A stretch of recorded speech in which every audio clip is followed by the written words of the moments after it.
네, 안녕하세요. 재무제표 수사떨기의 민홍섭. 이승우 대사입니다. 추운 겨울 기간에 힘겹게 결산을 마치고 회계감사를 받고 있는데 갑자기 세상을 뒤집을 만한 사건이 벌어진다면 회계는 어떻게 반응을 할까요? 한번 상상해 볼까요? 12월 31일에 회계 잔고를 마감하고 딱 한 달간 열심히 일해가지고 결산 끝 했는데 갑자기 막 코로나처럼 팬데믹급 사건이 터진다면, 아니면 거액의 채무가 있는 주요 거래처가 갑자기 파산을 신청한다면, 회계는 이럴 경우에 어떻게 수재를 처리해야 할까요? 이게 무슨 소리야 라고 생각을 하실 텐데, 기준서 제1010호 보고기간 후 사건에 대한 이야기입니다. 회계기간의 마지막 날인 보고기간 말과 경영진이 재무제표 발행을 공식적으로 승인하는 재무제표 발행 승인일 사이에 발생하는 사건을 다루고 있는데요. 이 시차는 재무제표의 신뢰도와 투자자의 의사결정에 중요한 영향을 미치게 됩니다. 그래서 오늘은 이 보고기간 사건의 개념을 이해하고 나아가서 실제로 이제 공시된 다양한 감사보고서상에서의 사례를 보면서 회계가 이 시기에 발생하는 중대한 사건에 대해서 어떻게 처리를 하고 또 투자자들에게 공시를 하는지에 대해서 살펴보도록 하겠습니다.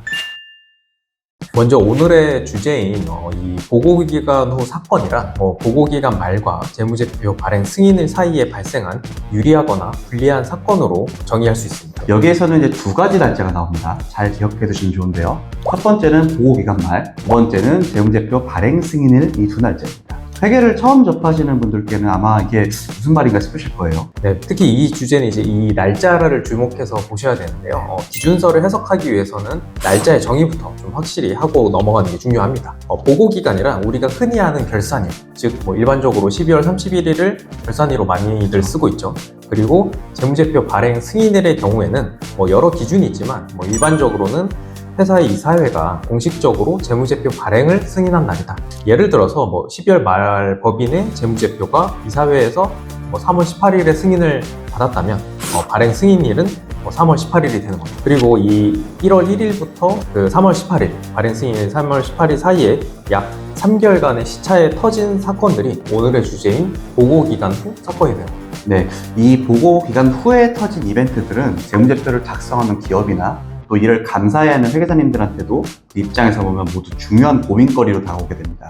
이 사건 때문에 기존에 우리가 지금까지 1월 1일부터 12월 31일까지 작성한 재무제표를 재무제표 숫자를 바꿔야 되나? 이 숫자가 바뀌면 이제 전체적 숫자가 다 돌아가게 되는 것이니까요. 또 수개월을 거쳐서 검토하고 확정되어 가고 있는 숫자인데, 이 기간에 갑자기 이제 큰 이벤트가 터져버리니까는 과연 이걸 공시를 해야 돼, 말아야 돼? 와 같이 중요한 의사결정에 직면하게 됩니다. 네, 그래서 기준서에서는 이 사건들을 처리하는 방식을 크게 두 가지 정도로 분류를 하는데요. 첫 번째는 수정이 필요한 사건입니다. 보고기간 말 현재 이미 원인이 존재했으나 그 결과가 보고기간 후에 확정된 사건인데요. 그러니까 이 사건들은 12월 31일자 재무제표의 금액을 직접적으로 수정을 해서 보고기간 말에 재무제표의 상태를 더 정확하게 보여줘라, 이런 것을 의미하죠.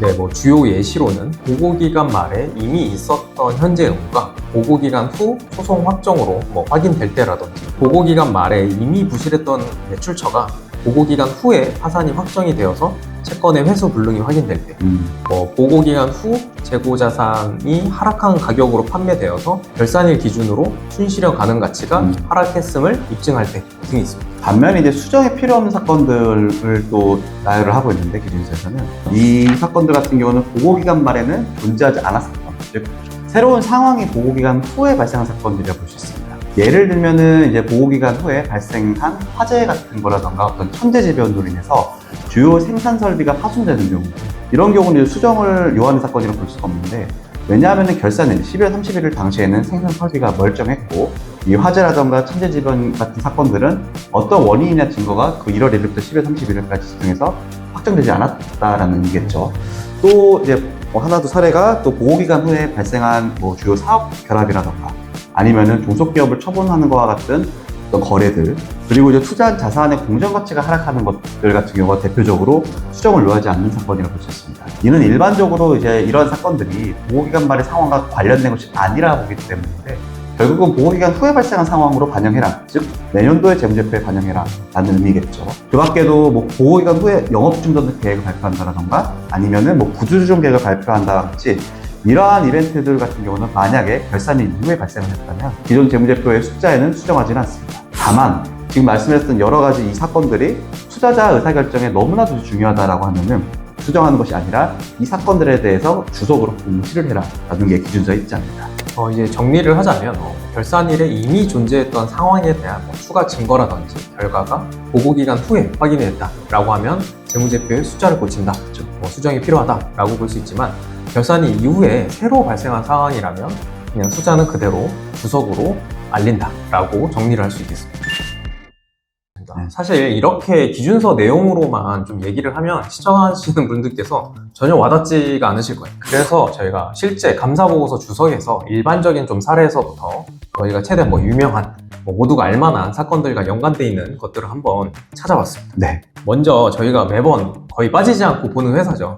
국가대표기업 삼성전자의 주석을 또 한번 볼까 합니다. 네. 삼성전자가 2025년 7월 8일에 헬스케어 회사 젤스라는 회사를 인수했다고 발표를 했습니다. 이 날짜를 좀 주목해 볼 필요가 있는데 삼성전자의 경우는 사실 상장사이기 때문에 6월 말 기준으로 반기보고서가 작성되고 또 이후 공시가 되어야 되죠. 이 삼성전자가 이 젤스라는 회사를 인수한 게 2025년 7월 8일. 그러니까 25년 6월 31일의 기준의 재무제표 관점에서는 아직은 이루어지지 않는 일이겠네요. 반기보고서를 작성하고 또 이제 외부 검토를 받고 공시를 준비하는 실무적인 기간은 25년 7월 내지 8월 시점일 테니까 그 당시에는 이제 이미 벌어진 보고기간 후의 사건이 되는 것이죠. 그렇다면 이 인수 자체는 보고기간 말 6월 30일에는 존재하지 않았던 새로운 상황을 나타낸 사건이고 따라서 재무제표의 숫자의 수정을 요하지는 않지만 다만 중요하기 때문에 주석에는 공시될 수 있는 그런 사건이라고 볼 수 있을 것 같습니다. 사실상 재무제표의 숫자에는 영향이 없지만 재무제표 이용자 입장에서는 사업결합에 해당되는 중요한 사업 현황이므로 주석으로 공시가 되는 겁니다. 그래서 25년 6월 반기보고서의 주석을 보시면 보고기간 사건으로 기재한 것을 볼 수 있고요. 다만 이 사건에 대한 금액적 효과는 이 6월 검토보고서 자체에는 반영되지 않는다라는 것을 명시한 것이죠. 그렇죠. 그 인수에 대한 금액적인 거래 효과는 3분기 보고서에 인식이 될 것이고, 그래서 이러한 일련의 과정을 거쳐서 이 삼성전자의 반기 보고서는 25년 8월 14일에 전자 공시된 것을 확인할 수가 있겠네요. 네, 다음은 이제 수정을 요하는 보고기간 사건을 한번 볼까요? 우리가 일전에 그 조선업 관련해서 재무제표 이야기하면서 진행기준 회계처리를 얘기해 본 적 있잖아요. 이 한 건설사가 이 총예정원과 그리고 이제 사업수지에 대한 추정 때문에 충당금이라던가 충당부채 같은 것들을 측정함에 있어서 이 보고기간 후 사건으로 인해서 재무제표가 수정이 되었는데 그 효과가 매우 크게 변동이 돼서 재무제표의 재작성까지 이루어진 사례를 발견할 수 있었습니다. 전형적으로 보고기간 말에 이미 존재했던 상황에 대한 증거를 보고기간 후에 입수한 것이라고 볼 수 있겠습니다. 아마도 2024년 12월 이후에, 그러니까 2025년 1월부터 3월 사이에 보면은 이제 사업장별로, 각 공사장별로 사업수지가 더욱더 이제 정확하게 확정되는 과정이 있었을 텐데, 그러다 보니까 결국 이게 계속기업에 대한 불확실성, 계속기업 과정에 대한 불확실성까지 이어지게 됐던 것으로 보입니다. 12월 31일 이후에 새롭게 생긴 이벤트가 아니라 이전에 존재했었던 손실된 금액에 대한 축정치 같은 것들이 보고기간 후, 그러니까 25년 1월, 2월, 3월에 보다 정확하게 측정할 수 있음으로써 재무제표에 인식된 금액을 수정하게 된 케이스라고 볼 수 있습니다. 건설업이나 조선업과 같이 이러한 진행 기준을 사용하는 회계 처리를 하는 기업들 같은 경우에는 이런 총예정 원가라던가 관련된 정보가 보고기간 후에 확정되는 것들이 많기 때문에, 즉 보고기간 후부터 재무제표 발행 승인 전까지 보다 확정되는 경우가 많기 때문에 투자자분들께서는 이러한 점도 유의해서 재무제표의 주석을 검토해 보시면 좋을 것 같습니다. 그 다음으로는 좀 비교적 유명한 사건들과 관련된 보고기간 후 사건들 좀 모아봤습니다. 네. 그래도 언젠가 뉴스에서 봤거나 우리가 모를 수 없는 사건들로 모아봤는데요. 먼저 LG전자의 경우 스마트폰 시장에서 좀 치열하게 경쟁하던 시절이 있었습니다. 네. 하지만 이제 한동안 모바일 사업부가 이제 적자를 보고 있었는데 21년 4월에 사업부를 철수하게 되었습니다.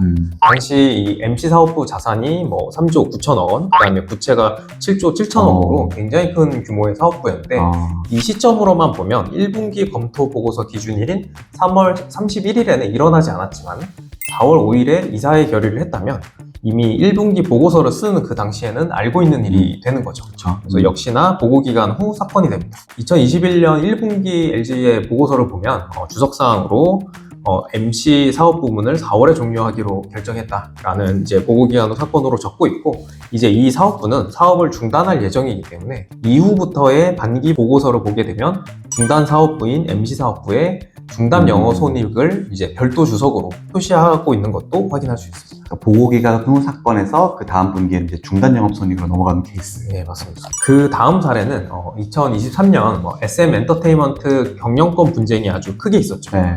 그 당시에 카카오와 하이브가 23년 2월부터 SM 엔터테인먼트에 지분 매수를 하면서 논란이 퍼졌었는데요. 당시에 카카오가 주당 15만 원에 공개 매수한다. 이렇쿵 저렇쿵 말이 많았던 걸로 기억해요. 맞습니다. 그래서 아무튼 이후에도 여러 쟁점들이 많이 불거졌는데요. 예. 이 사건도 2022년 기말 결산이 끝나고 하필 감사 보고서가 나오기 전인 2023년 2월부터 3월 사이에 벌어진 일입니다. 경영권 분쟁 자체를 재무제표 기준일 보고 할 수는 없으니까요. 네, 그러니까요. 그래서 역시나 2022년 카카오의 사업 보고서 주석을 보게 되면 보고기간 후 사건으로 SM 엔터테인먼트의 지분 매입에 대한 일을 언급하고 있는 것을 볼 수 있는데요. 수정을 요하진 않지만 투자자의 의사결정에 중요한 영향을 미친다고 본 것이죠. 우리 이러고 있으니까 투자자들 조심해라. 이런 내용입니다. 사실 정말 제가 서두에 말씀드렸다시피 세상이 뒤집혀서 나오는 보고기간 사건도 있습니다. 촬영일 현재까지도 지금 진행 중인 러시아 우크라이나 전쟁도 사실 대표적인데 2014년 벌써 10년 전부터 사실은 지역별 논쟁, 분쟁, 전쟁이 있었대요. 러시아가 이제 본격적으로 우크라이나를 대규모 침공했던 게 2022년 2월 24일이었다고 합니다. 수많은 국내 기업들도 결산을 마치고 감사보고서가 한참 작성되고 있었던 기간이었죠. 근데 전쟁을 또 재무제표 기준일 또 고려해서 할 수 있는 거 아닙니까? 그렇죠. 그러다 보니까는 이때 이제 빵 터지게 되면서 금융기관이라던가 아니면 러시아 또는 우크라이나와 거래를 하고 있는 법인이라던가 아니면 현재 자회사 혹은 관계사를 두고 있는 기업들, 수많은 법인들이 이 양 국가의 전쟁으로 인해 가지고 이 보고기간 사건을 공시하게 되는 케이스들이 있습니다. 잠깐 이제 예를 보게 되면은 예를 들면 우리금융지주 같은 경우는 금융기관들 전쟁으로 인한 외환시장의 변동, 결국 환율이라는 게 굉장히 중요한 팩터니까요. 또 이제 러시아에 진출한 자회사에 대한 소립적인 악영향 같은 것들을 설명하는 것을 볼 수가 있고, 러시아산 이제 수산물 같은 것들을 수입하는 회사라든가 대표적으로 사조오양 같은 회사들, 이런 회사들이라든가 항공사들 같은 경우 항공운임이 같은 게 올라가기 때문에 관계기업 주식에 대한 손상 가능성에 대해서도 기재하고 있는 보고기간 후 사건의 주석을 발견할 수도 있습니다. 특히 코로나19 같은 경우는 보다 더 영향이 심각했었죠. 그렇죠. 네, 코로나19 같은 경우는 2020년 1월 20일에 확진자가 국내에서 처음 발생하면서 그때부터 이제 팬데믹 기간을 가져오게 되는데요. 이 당시 회사들의 감사보고서 주석을 보게 되면 특히 직접적인 타격을 받은 대한항공이라든지 하나투어라든지 항공, 여행, 유통 등 해서 회사들이 보고기간 후 사건으로 다루고 있는 것을 볼 수 있습니다. 역시나 코로나 바이러스 확산 우려로 인한 경제적 불확실성을 언급하고 있습니다. 네, 지금은 이제 과거가 됐지만 그 당시에는 정말 좀 심각하게 받아들였었던, 그리고 어떻게 이거를 측정할 거냐라고 해서 굉장히 많은 논쟁이 있었던 사건이라고 볼 수 있습니다. 그러니까 결국은 이 코로나19나 우크라이나 전쟁 같은 경우는 이제 그 이후에도 굉장히 이 회사에서 중요한 영향을 미칠 수 있는 부분들이기 때문에 보고기간 사건 이후에부터는 또 해당 연도에 직접적으로 재무제표에 영향을 미치는 핵심 감사사항으로 다뤄지는 경우도 있습니다. 네, 마지막으로는 해외 사례를 한번 살펴볼까 합니다. 네. 바로 우리가 잘 아는 스포츠 브랜드 아디다스입니다. 아디다스. 네. 한때 아디다스가 세계적인 이제 힙합 뮤지션이나 아티스트인 카니 웨스트와 함께 만든 이지라는 패션 브랜드의 어떤 신발이 있습니다. 예. 그래서 네. 이 시리즈를 좋아하시는 분들이 굉장히 많을 거라고 생각하는데요. 게다가 또 이분은 또 워낙 많은 화제를 놓고 가시는 분들이어서 이 신발들이 엄청난 인기를 끌다가 2022년 하반기에 이제 많은 불화로 인해서 아디다스와 까니에가 파트너십을 중도 해지하게 됩니다. 그래서 이 이지 시리즈가 중단이 되는데요. 아디다스 입장에서는 그대로 어마어마한 양의 신발 재고들이 쌓이게 되어버린, 그 당시 아디다스는 이 재고 자체는 판매가 가능하다, 회수 가능하다고 판단을 해서 평가 손실을 인식하지는 않았습니다. 다만 보고기간 이후에 만약에 폐기한다고 결정을 하게 되면 재고 손실 등으로 영업이익이 5억 유로 정도 감소할 것이다 라는 이제 예상 손실을 포함한 내용의 보고기간 후 사건을 공시하기도 했습니다. 5억 유로. 네, 그래서 역시나 해외에서도 투자자의 의사결정에 중요한 영향을 미치는 정보를 예상 숫자까지 함께 기재해서 제공한다는 것을 볼 수 있었습니다. 흥미롭네요. 네, 오늘은 이 보고기간 후 사건과 관련해서 이게 뭘 정의하는지 또 얼마나 다양한 형태로 우리가 재무제표상의 주석에서 볼 수가 있는지에 대해서 간략하게 살펴보았습니다. 이번 편을 준비하면서 저는 회계가 결산일 기준으로 그냥 멈춰있는 숫자가 아니라 재무제표가 최종 발행되기 전까지 어떤 움직임도 중요한 움직임도 좀 포착해서 투자자에게 보완해주고 있는 게 아닌가라는 생각이 좀 들었습니다. 결국 결산과 발행 시점에 대한 정보의 어떤 갭 시차를 극복해 주려는 노력이 아닐까 싶기도 하고, 또 이제 재무제표 정보 이용자들께서도 이 결산 이후에 생긴 여러 가지 변화, 이벤트, 사건들에 대해서 내가 관심 있어 하는 회사의 재무제표에는 어떤 보고기관 사건이 있고 이게 무슨 리스크를 가지고 있는지, 우리 회사가 그 사이에 어떤 방향으로 가고 있는지를 주의 깊게 살펴보면은 보다 현명한 투자가 되지 않을까 싶습니다. 네, 오늘 재무제표 수다 떨기 준비한 내용이 여기까지고요. 다음에 더욱 알찬 내용으로 또 찾아뵙겠습니다. 지금까지 이승훈, 윤홍섭 회사였습니다. 감사합니다. 감사합니다.